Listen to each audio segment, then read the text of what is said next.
Fun fact, your motorcycle's engine is only about 30% efficient. That means 70% of the gasoline it burns is wasted as heat. To help manage that warmth, most modern motorcycles rely on liquid cooling.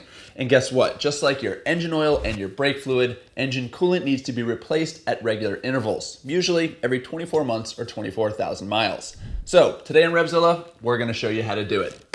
Let's open up the shop manual. The fluid in your engine's coolant is mostly just water, but there are additives mixed in that help protect the system from freezing, help raise the boiling point, and most importantly, fight corrosion. And just like the additives that are in your engine oil, that stuff gets used up or worn out over time, which is why it's really important to service your cooling system every other year. To tackle the job, you will need one room temperature motorcycle, tools to remove the coolant drain bolt and bodywork, a drain pan, a sealable container for disposal, fresh coolant, a funnel, and a new sealing washer for the drain bolt.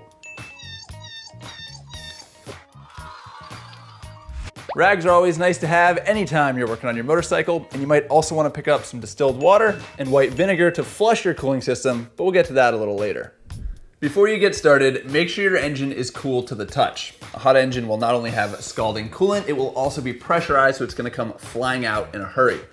Also, most OE coolants are ethylene glycol, which is poisonous, so you don't want to put it down the drain or leave it sitting around in the drain pan. Supposedly, it's kind of sweet and pets like to drink it, and if they do, there's a quick countdown to kidney failure. And if anything happened to my precious little Olive here, I would just be so upset. Can you put your claws away, please? I would be so heartbroken. So if you have pets or you just want to be safe, you can always use a propylene glycol coolant, which is non-toxic. As a heads up, this is usually a quick and easy job on a naked bike or any machine where the radiator cap, reservoir tank, and drain bolt are out in the open.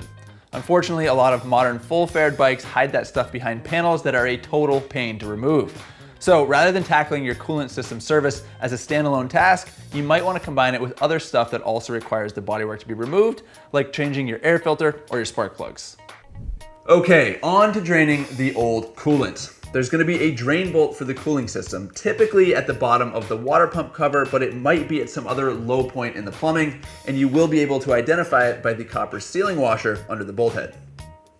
Now, the coolant always squirts out of the engine faster than I expect. So what I do is I leave the radiator cap closed and I hold the pan up to the drain. Then I will crack the radiator cap just a little bit to help speed up the flow and lower the pan down to the ground. And if you do happen to spill any coolant, it's not a big deal. Just make sure you wipe it up with a rag and plenty of water. Since the objective is to get rid of all the old coolant, we also need to drain the overflow tank. This acts as a reservoir to ensure that the cooling system stays full. If there's excess heat or pressure, the radiator cap will release fluid into the reservoir tank, and then as the engine cools, it will draw fluid back into the radiator via vacuum. In order to drain the tank, you might need to remove it, and if it looks dirty, go ahead and rinse it out or even scrub it with a bottle brush. Now that the system is fully drained, take a look at the radiator hoses to check for cracks and chafing, and give them a squeeze to make sure they're still pliable, since they can become brittle with age. It's also a good idea to wiggle the hose clamps to make sure they are tight and intact, and also take a look at the radiator to check for mangled cooling fins, which you can straighten with a wee little screwdriver. Now, some manuals suggest flushing the cooling system or even adding a descaling agent as part of the service. Honestly though, I don't bother unless it's a used bike and I suspect that it hasn't been properly maintained. But if your manual calls for it or you just want to do an extra thorough job, you can concoct a mixture of 50% water and 50% vinegar and run it in the system until the cooling fan kicks on. This mildly acidic solution will help scrub any scale or rust that has accumulated. Just make sure you let the bike cool completely before draining it, and then flush the system with pure distilled water before proceeding with the refill. The old coolant has been drained, perhaps you have even flushed the plumbing. It is nearly time to add fresh coolant. But first, slap a new sealing washer on the drain bolt.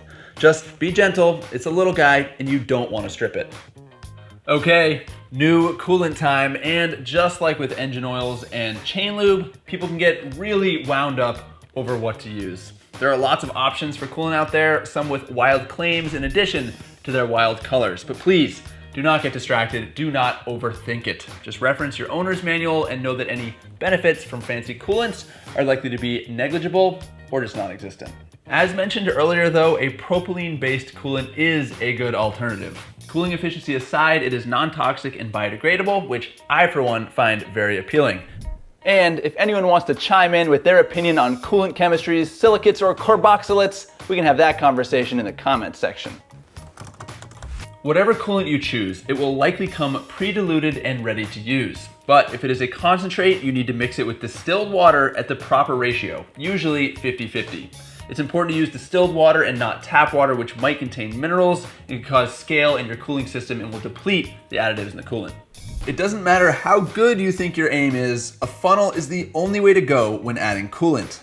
Pause every so often to let air escape the pipes and rock the bike back and forth to help coax air out of the system. Some motorcycles have a bleed bolt in the cooling system, and you crack it to release trapped air, then close it once coolant starts dribbling out. Not all bikes have them, which is why referencing the shop manual for your particular model is important.